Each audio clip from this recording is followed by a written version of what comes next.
I've been sitting on this announcement. I don't know for how long. I feel like I was just about to hatch it. It's finally hatched. It's in the world. We're throwing it out there. You better be ready. If it's the announcement I'm thinking of, you're wearing the perfect shirt for it. Yes, I am. Let's go. Welcome back to Talking Story. My name is John Minton. That right there is my literary wingman, my co-author, Little Jakey Two Swords, my little show of happiness, the heir to the Talking Story throne, the best producer on BookTube, says so on bathroom walls, everywhere. You get 6 titles today. That's how amped up I am for this announcement. 6 titles. I'm very honored. My name is Jacob, and I'm happy to be here. Let's just get right into it. I know neither of us can wait much longer. We got to okay. Number 1, let's check in with Strange Eons book 2, because we got to do that. Yeah. So right now, where we're at, Strange Eons book 2 would be, booyah, 27%. The needle moved a little bit this week. We're moving forward on some things. So editing is over. We're moving forward. Mom and I spent more but then I came in at the end and we talked back and forth a little bit about what happens at a certain party. I think you know what I'm talking about. There was a long phone call with a lot of planning and there was a lot of giggling and laughing. Yeah. There's a lot of giggling. And there's a good reason why. There's a lot of fun had today as well on that scene. So we're moving. It's a lot of fun. We're cracking each other up, which is the best part about it. And we can't wait to get more info into your hands about book 2. But there's some info about book 1. There's info about book 1, Discovery, Strange Eons book 1. And that in partnership with us, JAJ, and the fine folks at Podium Entertainment, we are very excited and happy to finally announce that the pre-order for the audiobook of Discovery, Strange Eons Book 1 is live. Click right down there. I think you could listen to a little sample. I think you could pre-order it. You can get all set and ready. This is going to be out on December 9th is the release date, official release date for the audiobook from the fine folks at Podium Entertainment of Discovery, Strange Eons, Book 1. And kind of to celebrate this, to commemorate this, the ebook of Discovery is on sale. It is for $2.99 until the end of the year. That's right. From now until December 31st, grab the first book in ebook for $2.99, $3, and you can see what we did. Absolutely. what we did, what we threw out there. What we did. What we put out there as a little family project. You can check it out for $3, and so excited. Yeah, we got a little early listen. For those that don't know, we have 7 different narrators attached to the audiobook, so that all the different accents, all the different parts of the world are well represented and as accurate as can be. And we got those audio files early so that we could listen through them, and I think some tears were shed. It was that was a moment. Everybody just nailed it, man. It was so cool. It was happy moment. You know what? Let's throw up the names of the 7 narrators here. Let everybody take a look at them. Absolutely. Because, wow, we owe so much to the people at Podium and these amazing narrators they brought in. Consummate professionals, amazing performers. Each POV has its own tone, taste, flavor, performer. I can't wait for you guys to check this out. And for those interested, the free sample on Audible right now is from the Act 1, Nessa Decker and the Mogul. So that is the part that is for free sample up right now. So excited to finally be here and put a date out there and let it out into the world. Yeah, it's surreal. Is that our last announcement? That can't be anything bigger than that, surely. Nope, that's it. Okay. That's it for announcements this week. So let's get right into what you read, big boy. It was a bit of a slower week, but I will go through it. Let's do it. That's why we're here for. This is the Weekly Reader, where we get together and launch ourselves into the week with everything we did about, teching into story one way or another. So you're going to go through it. I will indeed go through it. The first book that I have to talk about is Cold Silver for Souls by the lovely and talented Tori Tekken, who has her own YouTube channel, booktube channel. Check that out in the description. She's fantastic. For those that don't know, this is kind of a Western necromancy blend, which I don't think I ever knew I needed in my life until I read this book. I'm about a little over a third of the way through right now, coming up on halfway through. And it Man, the things that I love about this story are that it's first person point of view with a woman named Hunter who has these necromancy powers that are potentially singular. They're a little different than anybody else who may have necromancy powers. And we're starting to uncover the secrets of why that might be. And she's really just a bounty hunter who's been able to revive this hulking dead man that follows her around everywhere, that's been alive and revived through these necromancy powers then longer than any other necromancer has been able to accomplish. And there's potentially some wonderings about why that might be and why Hunter is so special. And just, if you're looking for, you've got that itch of just a Western gritty adventure, this satisfies every moment of that. It's following the POV, getting these character voices that are so gruff and independent and singular, and you have the settings are also a character, and just being able to move from point A to point B is an extreme danger and a big event that you've actually arrived somewhere, and there's horrors around every corner that might be starvation or some creepy things that live in the mountains in the snow that can pop out and do some serious damage to you without knowledge of where they might be at any time.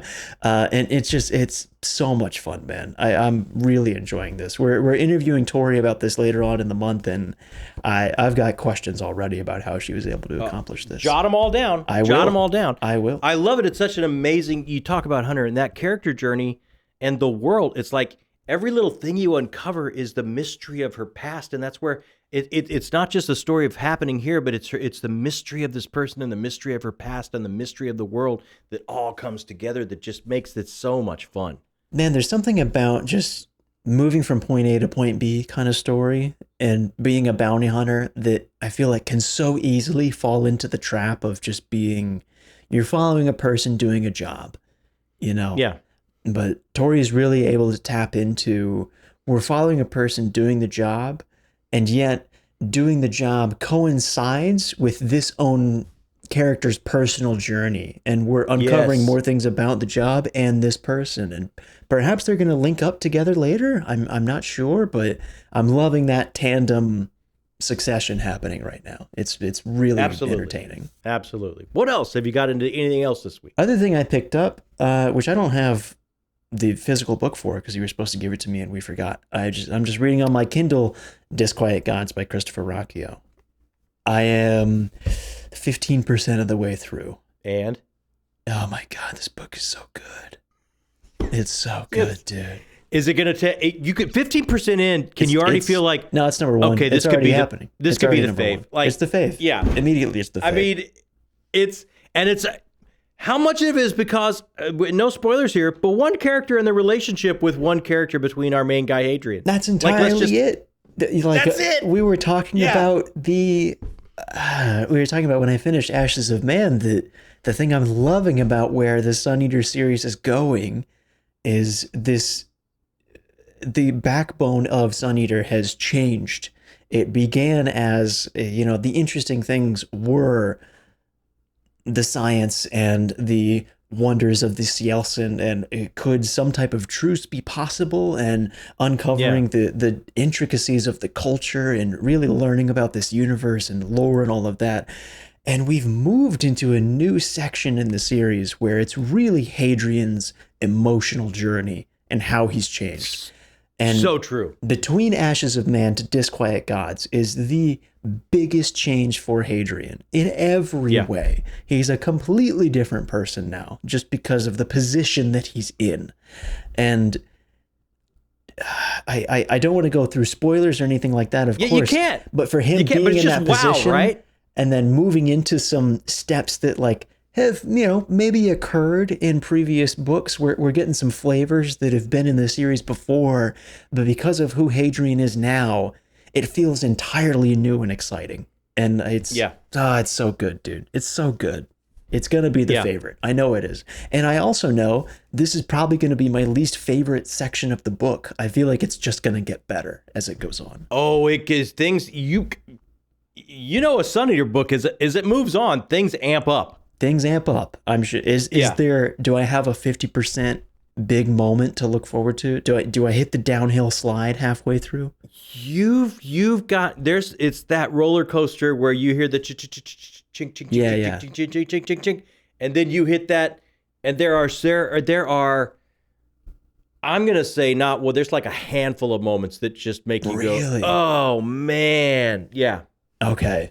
I'm stoked, man. I'm stoked. But yeah, 50% of the way through, 15, not 50. So I'm not going to be caught up by the time that we have the Sun Eater Gala this Saturday. So I'll probably have another 2 weeks or so after that gala where I'm wrapping this up, and then I will move on to Shadows Upon Time for end of November, beginning of December is the hope. And then we will have a full-on interview look back at this series. Yeah, maybe Christopher will join us. I hope he will. We'll have a full look back at the series and what it's meant, and our ride through it. That'll be phenomenal. Absolutely. But that is everything that I read. How about yourself? Well, it's been a pretty amazing week over here. You just talk about books or just your life in general? Well, I'm a lucky guy, but I mean, I'm just going to talk about the books at this point. Let's just say I started the month with our Patreon book club read. Oh, okay. Yeah. Dogs and of it's War. for anyone, it's, all of our, where you can find us on the socials and Patreon. If you want, click down there, find out all about it.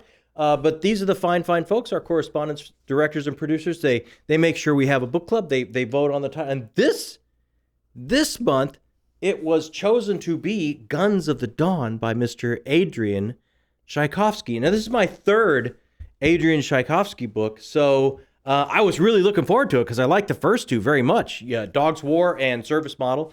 And I was not ready.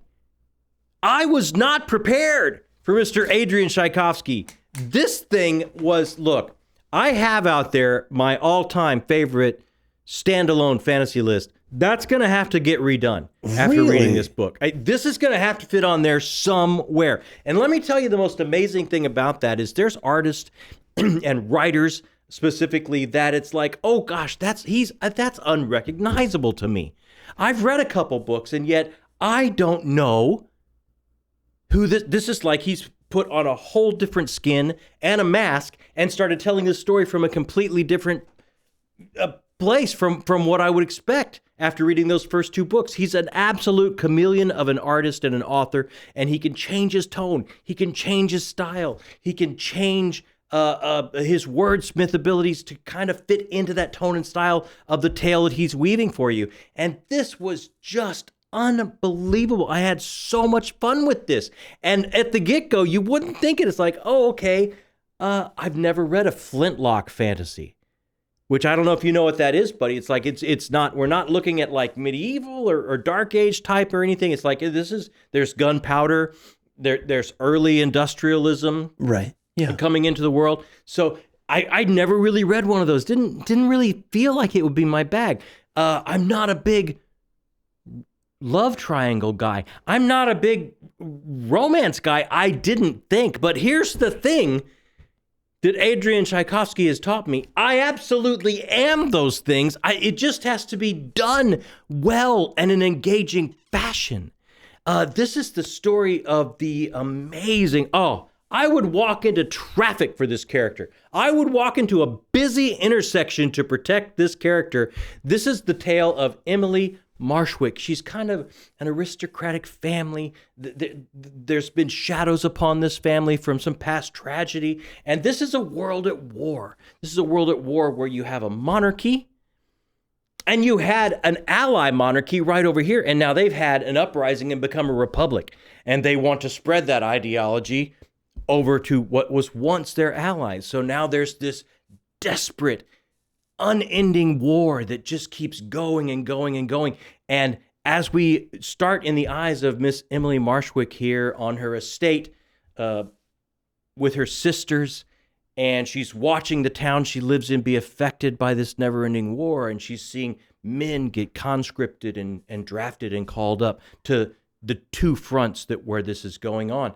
And then she starts to see older men get called up. And then she starts to see not just one man from families, but more than that. And then she starts to see, well, we're going to have to call up some women.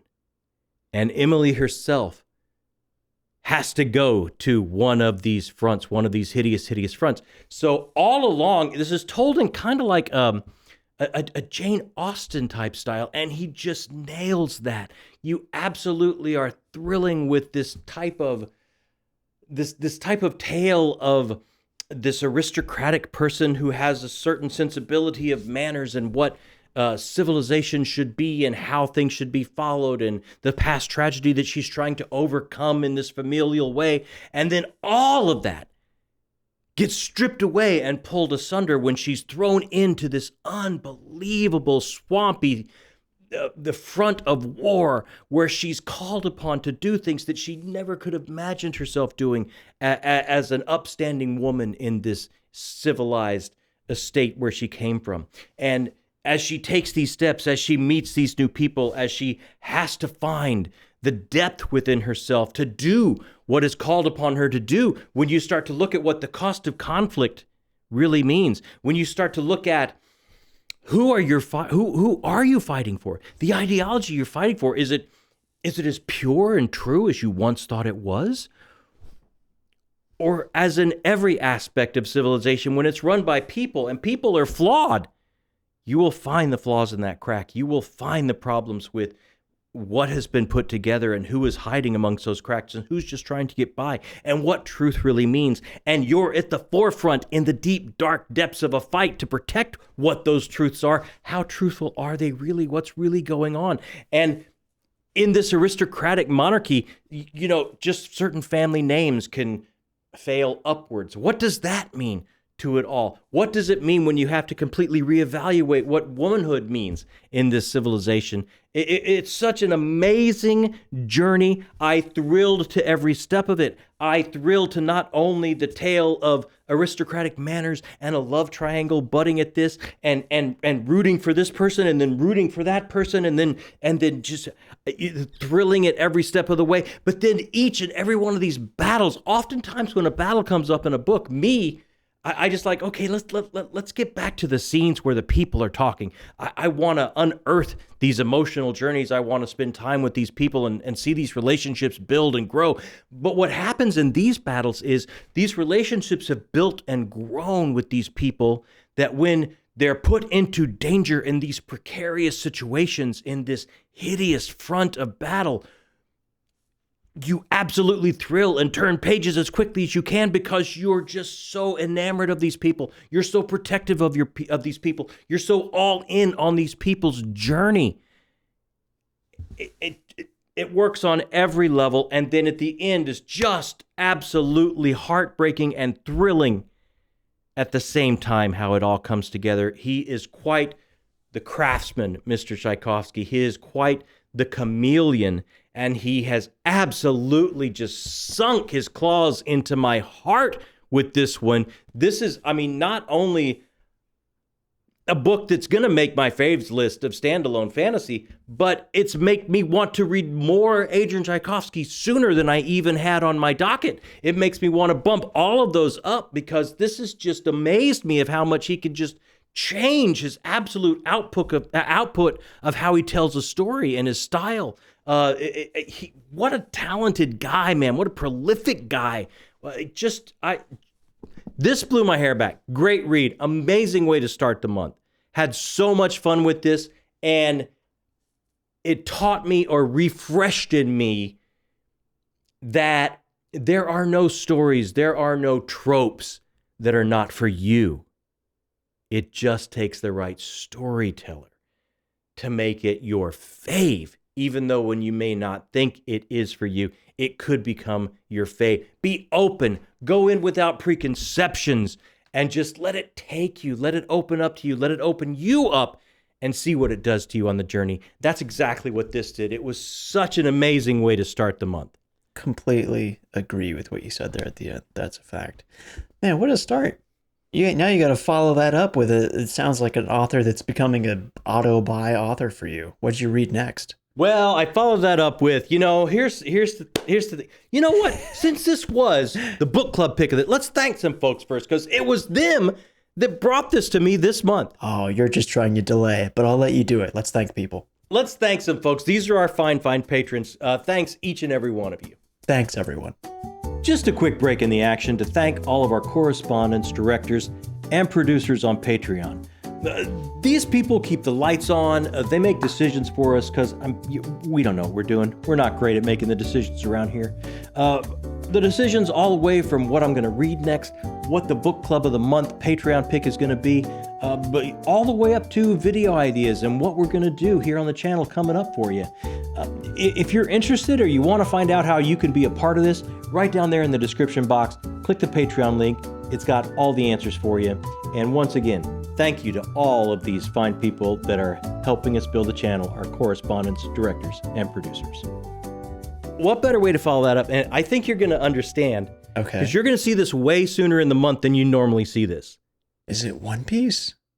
It's later in the month, and it's like, oh, I got a little extra time. I can squeak this in. But this time, very beginning of the month, I had to grab the next One Piece volume because where we're at in this Baroque's Tale story, I could not wait to get to it. And this is volume 22 of One Piece. And look, I learned something about One Piece in this volume. Interesting. And I've been struggling a little bit. It's been a little bit of a struggle for me through One Piece sometimes. I've talked about it before because I'm a huge comics fan. Owned a comic store myself. That's how much of a fan I was. And always loved American comics, DC guy. And I loved so many of the indies and some Marvel stuff as well. So when this is my first manga that I've read and kind of dug into, and one of the things I had a problem with, I talked to you about and everyone about, is kind of like the pace. Yeah. Like when we get into a battle scene where it builds up and gets into a battle scene, the pacing is different. It lasts a little bit longer. It can get spread out over volumes because we're adding in other little flashbacks. We're adding in other little character flourishes that make you understand and love these people more than you think you even did, right?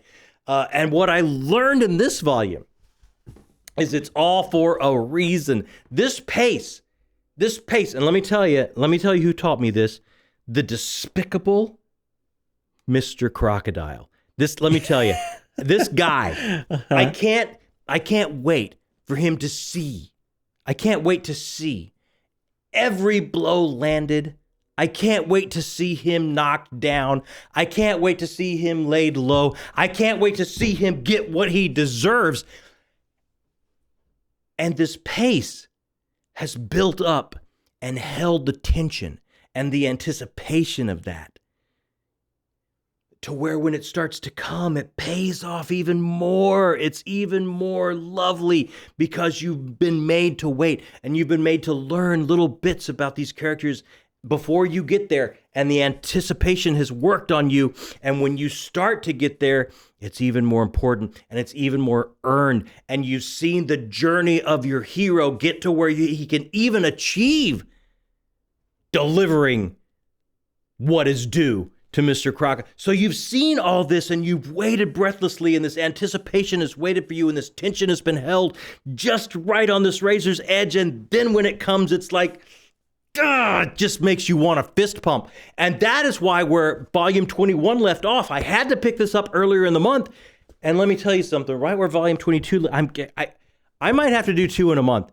If I can fit in volume 23 this month, I'm going to have to. And that is what I've learned about the pace here. That is what I learned from Mr. Crocodile here in volume 22. Just so much fun. I had to pick it up sooner in the month rather than later. And just look, One Piece has been such an amazing journey for me. It's been lovely to learn about a new art style in a medium that I love. I love comics. I love sequential pictorial storytelling anyway, to learn some different cultural sensibilities brought to it, and some different styles brought to it, and some different pacing and everything else brought to it. It's just been absolutely lovely, and it's become like a real read that I look forward to. I look forward to it. That's why I had to grab it sooner rather than later this month. Man, I won't drag this out too long, I promise, but your whole journey with One Piece and really manga in general is just really interesting to watch, because you're an older guy. You're an old dog. I am an older guy. And you've been reading comics for a long time, but you had never picked up manga before. Even when I told you, hey, this Attack on Titan thing's pretty great, you actually might like this. And you just, tried. Yeah. I tried. Many times I tried. Yeah, I don't know. It's not for me. And honestly, I didn't know if it was for you because of the pacing, because of, the very common Japanese storytelling mechanics of things to get really silly really quickly, and not only pacing but tone and changes really shifts quickly. Tone shifts a lot.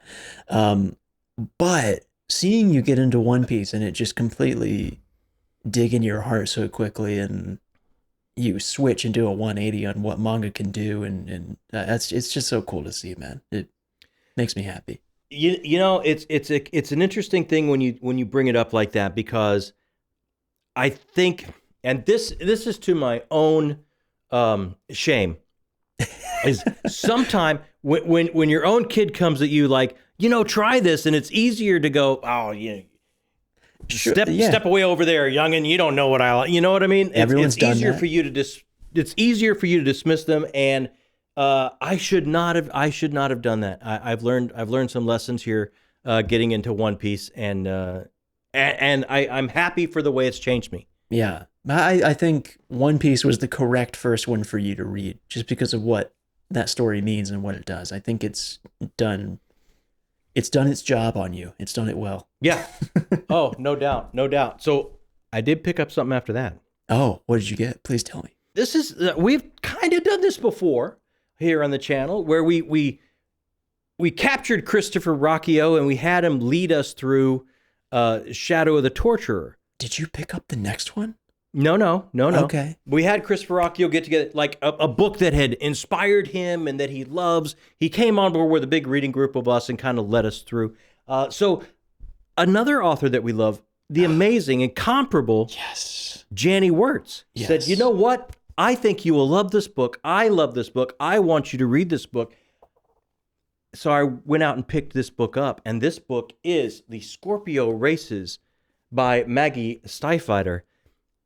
And I'm about halfway through this. By the time I hit the sack tonight, I'll be about 200 pages in, be right around halfway through this.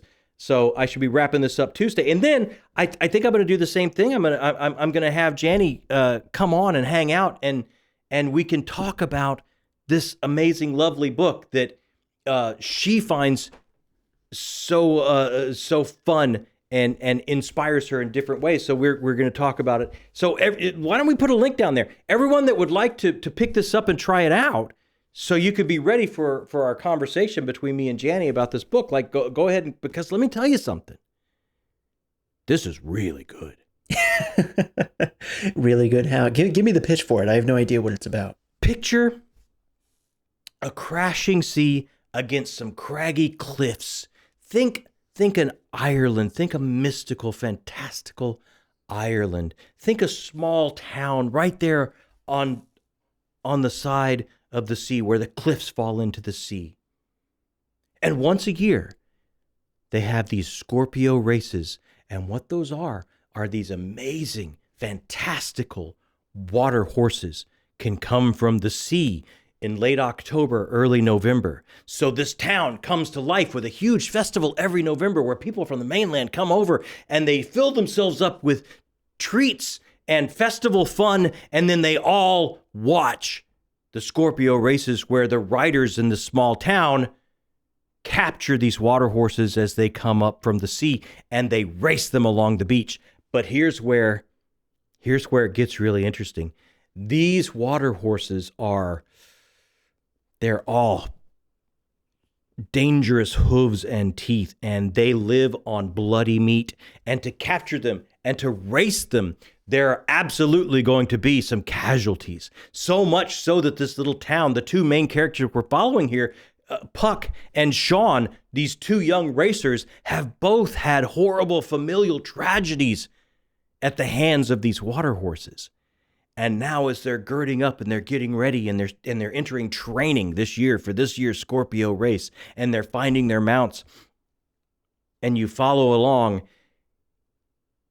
it is just so thrilling. And she does such a great job of crafting these young characters.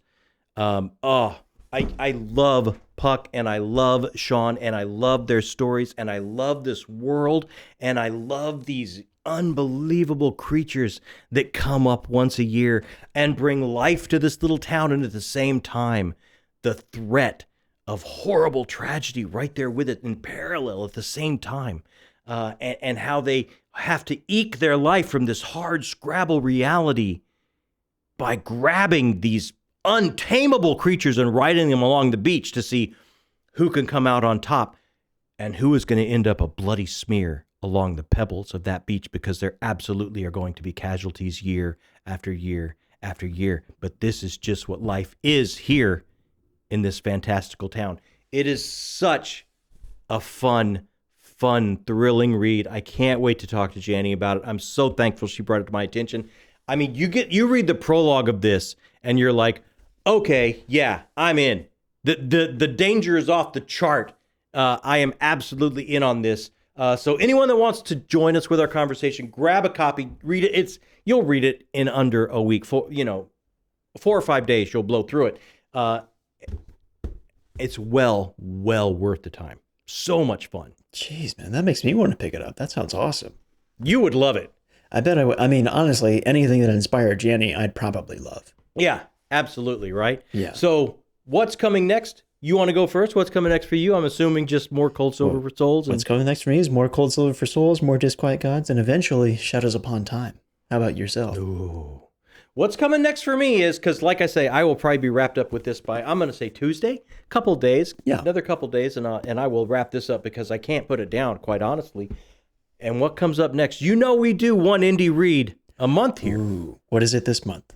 I've already forgotten. And this month, it is, if he is not, he's right up there in the running for the absolute nicest, kindest, most special person here on BookTube. I'm talking about Dr. Philip Chase. I'm going to pick up the follow-up to the trilogy of Adan, the Adan trilogy, While Darkness Gathers by Dr. Philip Chase. Very quickly, before you go into how awesome it's going to be and how much you're excited for it, this is a sequel to a trilogy that he did called the Adan trilogy. If you have not read it, the first one is linked in the description because it's an indie book. It made my dad cry, so it must be good. The trilogy, I would say more. I shed one manly tear. That counts as crying. That counts. I know at least once in book 2 and at least once in book 3. Okay. But this is kind of the follow-up to that. And I think I can absolutely get this done and squeezed in before Shadows Upon Time are in our hands.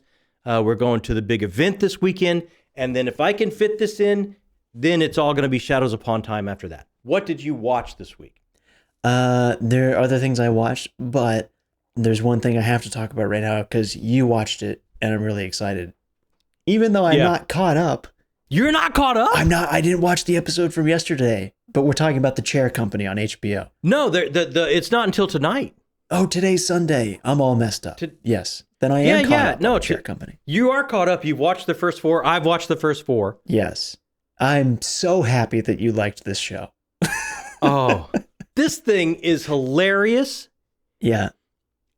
And then it has moments that you will absolutely see yourself in the struggles of modern life. And you'll go, oh gosh, that's me. That was me like 2 days ago. That was, this guy's struggles are my struggles. And then it will just be the most absurd from left field crazy moment that just makes you go, what is going on? And it's those two things like just top each other over and over and over again in this way. And you can't look away from this guy's journey, right? Like you just have to see what's going to happen to this poor everyman. Yeah. And you'll never know. It's kind of a mystery. For those that don't know what the show is about, it's about a man who, oh God, how do you describe this show? I've been doing my best the past couple of weeks. It's a man that has a really embarrassing moment on stage at work where he sits down in a chair, it falls apart. It's supposed to be a big moment for him, and he starts investigating what's going on with this chair. He feels like maybe it's been sabotaged, maybe the company put something in it, maybe it's dangerous, and he's looking into the company, and there's no way to contact this company, but he's digging through forums and different web pages, and he eventually finds people and maybe a phone number that leads to a different company, and it's just this rabbit hole that he dives into, and it gets weirder and weirder and weirder every step of the way.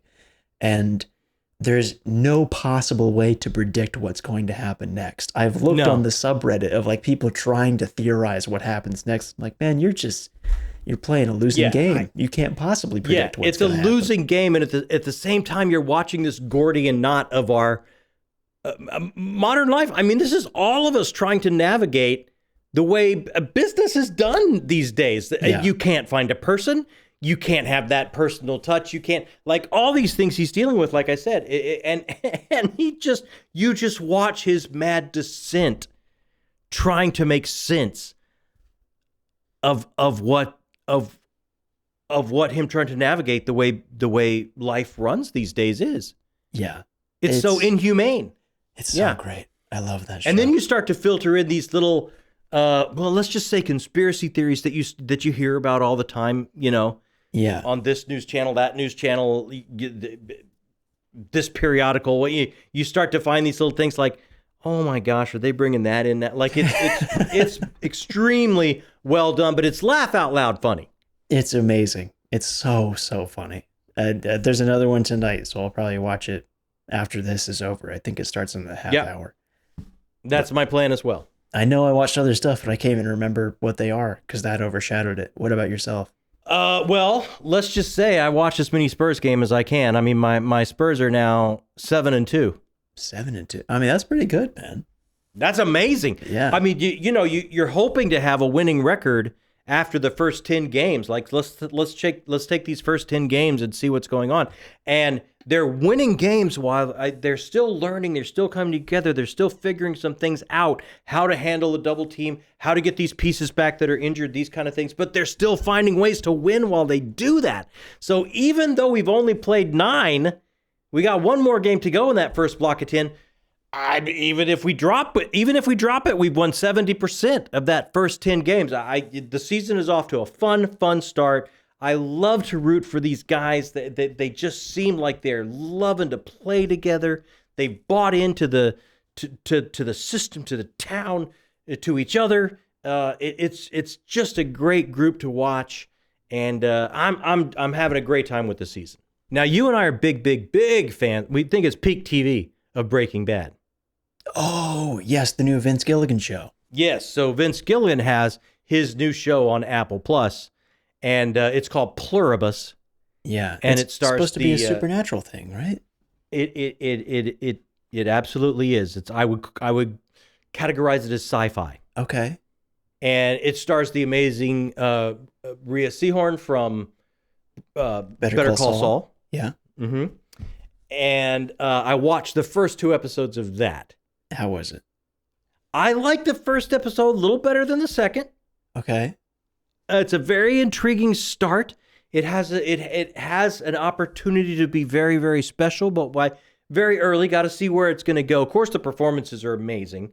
Vince Gilligan directed the first 2 episodes, so they are amazing. Sure. Amazing to watch, amazing to look at. Yeah. I love what he does as a director, where he takes the time and he just leaves his, and maybe this is working for Apple Plus, and you don't have to follow the formula of it's got to be a tight 45 minutes with this many commercial breaks, and the way they had to operate in Breaking Bad.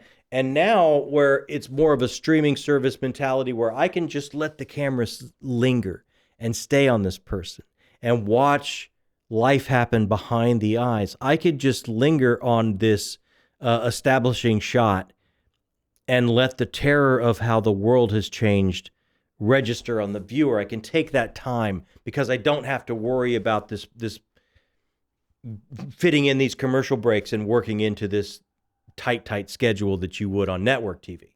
So as a director, I'm really appreciating the time he's taking with the performances and letting the camera linger. And it's extremely intriguing. I will say the first hour played better than the second hour for me. Okay. But it's hard to judge it because it's too early to tell, really. It's so early. It's Yeah. so early. But the first hour I thought played great. The second hour, I had some problems with some of the characterizations. It's like, oh, I don't know if in this dire situation, if all the people would be in those spots and thinking those things. I will watch that. I remember the other thing I watched. Oh, hit me. I watched Guillermo del Toro's Frankenstein. Oh, I do want to see that. It was really good. Asterisk. I was gonna say I feel a butt There coming. is a but. I was going into it hoping for one thing. I was going into it hoping that there have been many times that different Shakespeare stories have been put onto the screen, and I feel like there's a bit of a smorgasbord where if you want, like, well, hey, you want to watch Macbeth? Do you want to watch the one that's extremely faithful as an adaptation? Do you want to watch the one that takes the faithful adaptation and kind of sprinkles some different flavors on top of it, maybe get some different messaging in there and goes a different direction with the genre maybe? And I thought this Guillermo del Toro Frankenstein is going to be that ground floor faithful adaptation that we've yet to have, and that maybe going forward we can get those different flavors on top of that foundation. We just jumped right into a different flavor there, which is fine. It's okay. Yeah. I'm fine with that. It took some adjusting throughout the movie to just realize it's not going to be a faithful adaptation, and that's okay. And I started thinking about, okay, you've condensed some characters, and I can see why. You've added a character here. I can see why that logically we need to get from point A to point B, and we have to answer questions of how that would realistically happen. So this person needs to be here to answer that. And, there were a lot of things that I found, like, this makes sense. The things that you're doing of why you're changing the source material here. And then there were some things that, like a day or so later, that I went, I don't know if that made sense. I don't know if you had to do that. That felt like a decision that you maybe made because you wanted to, which I don't know if that was necessarily a good reason to make the decision. But Guillermo del Toro is Guillermo del Toro, and who am I to say about what Guillermo del Toro wants to do? I bet it's visually stunning. It's gorgeous. It's incredible. I saw an interview and with I him bet some of the talking performance, about, Oscar Isaacson, I bet. Oh, man. Not only is Oscar Isaac great, but Jakob Elordi as the creature was incredible. Really? He was amazing. Really? Okay. And Mia Goth was great, and Christoph Waltz was great. Oh, he's always great. He's always great. There was not a weak person in that cast. Everyone was incredible. I saw an interview with him where he was talking about he wanted it to feel like the old Hollywood movies that were very operatic and grand and realistic with their set pieces, and the beginning scene where they're on the boat, for those that have read the book know what I'm talking about. They really built that boat, that like the whole thing, and they built a mechanism so it could move and shift in the ice, and it was, oh, I do love that. you could tell it was real. Cracking as it you moves, could hear the crackling, and there's interaction with people touching it and moving things, and it's like that's not CG. You can see in their fingers, their hands are on the wood grain. It was visually stunning, and if you take it for what it is, it's a great time. It's a really great movie. I absolutely will see it. He's a visionary. I do think he's gonna change some things because he's a visionary. He's gonna see it. He's gonna see it a different way. Yeah. And us just having done that reread, not this past spooky season, but the one before that. Yeah. I think for modern sensibilities and modern audiences, there are some character decisions that are pivotal in that story that I don't know if they would play. No, they would have, Yeah, there's no spoilers for what happens in the movie, obviously, but one of my favorite moments on the channel is you going off about how much of an idiot Victor is, because he's talking about, you know what? Never mind. I'm not going to make you a bride, creature. Screw you. Yeah. And then the creature kills his love interest, and he's surprised. How could you be surprised? Like, he told you what he would do. Like, I think there'd have to be some changes made for modern audience, but I think you could do it extremely faithfully. You could, yeah. Just to tweak a few things in motivational performance. Yes, I think you'd be right there. Yeah. Yeah. I did watch the morning show this week, and I will say the themes that they are going for that I've been talking about week after week is like how much of yourself would you give away for success in this media world? Right. The siren song of entertainment that calls so many people.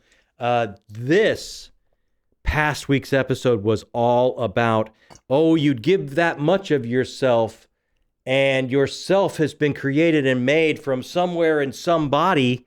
So let's take a look at parenthood. And wow, what an episode.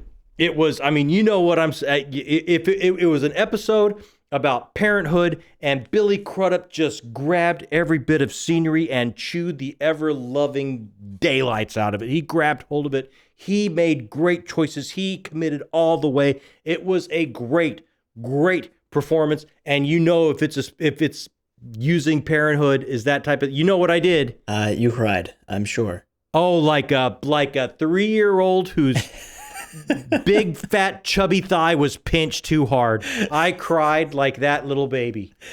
Wow, man. The soapiness is rubbing off on you. It's hitting you too. Oh, it worked for me this past week for sure. And I'm caught. The new episode of Welcome to Derry again is tonight after we're done with this. So I haven't watched that this week, but I am caught up. I'm interested to see where that goes because there's some odd choices happening there. But yeah, we'll see how we feel about that next week. Well, it's some good and some questionable watches this week. It sounds like. I feel excited for where Pluribus is going. I can't wait to see what Vince Gilligan does. I will check that one out. By next week, that's your homework. We'll see about that. I'm not making any promises at all. You know what? Make me one promise. Promise me something. Make me one promise for next week. I promise you I'll wake up tomorrow. I promise that. Well, I'm glad to hear that. As you should I don't want to disregard that, but I was hoping for a little bit more. All right. You set the bar really low. They're never disappointed. That's just what we do actually, here. They might be disappointed sometimes. They very well should be disappointed with that one. How about you out there? What did you read? What did you watch? What kind of stories did you take in? I hope you had some 5-star reads like I did. I hope you had something that would crash your faves list like I did. I hope you had something that some people recommended like I did and knock you over, or somebody that you respect as an artist recommended another artist that knocked you over like I did this week. Hit us up in comments and let us know. We're going to answer every comment as quickly as we can. That's the whole reason we're here, to talk about books with people that love the kind of books that we love. And that little thumbs up button, hit that for us. That helps us grow a little bit, helps us meet some new people, and every new people we meet, every new person we bring in, oh, that's a whole new beating heart. That's a whole individual soul that interprets these stories in a completely different way. And every one of those interpretations we add to our group and join with, that just makes us all richer and wiser. And that's what we're about here. And look, if you haven't hit that subscription button yet, maybe you're just checking out Weekly Reader. What is that? Let me see what that is. And this is new to you, or you've been here a couple times, haven't hit it yet. When you join this group of folks that just love story, talk about stories, talks about how art moves them, changes the way they see the world, you join that group, you're going to get a tingle right down to the very bottom of your toes.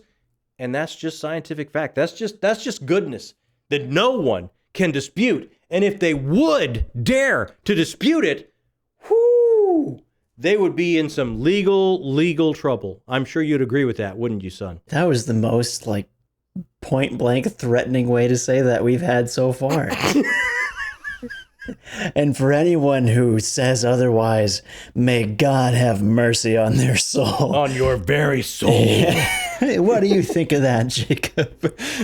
Thanks so much for joining us. If you're still here, oh my gosh, you're book people, and in our book, that makes you the best people. Thanks for hanging out and joining us here on Talking Story.